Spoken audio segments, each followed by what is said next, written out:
You are looking at Julian's pronunciation guide, where we look at how to pronounce better some of the most mispronounced words in the world, like this other curious word. But how do you say what you're looking for today?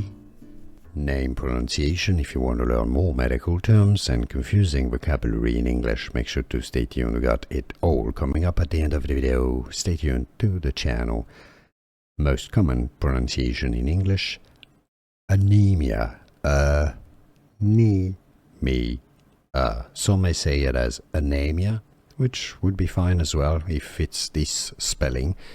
Often the A in the middle is not used in the spelling, and that's also acceptable in English. That's actually the more common English spelling. Anemia or anemia if you spell it with AE, which can also be acceptable, but generally anemia. Here are more videos on how to pronounce more confusing words and names too many mispronounced. Like this video if you found it useful. I appreciate your support. I'll see you soon, and thanks for watching.